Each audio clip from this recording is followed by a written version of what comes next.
How to fix Memojis disappeared from iPhone after iOS 17 update. Let's get started. Launch your Settings app. Scroll down, open the option General. Scroll all the way down. At the very bottom, you'll find the option of Shutdown. Click on it.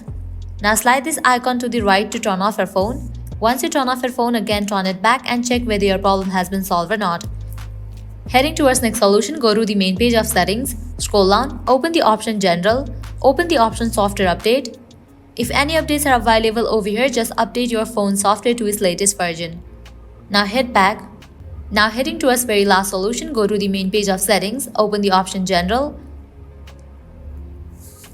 Scroll all the way down, click on Transfer or Reset iPhone, click on Reset all settings.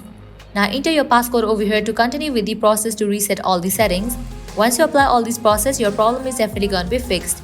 So this is how you can fix Memojis disappeared from phone after iOS 17 update.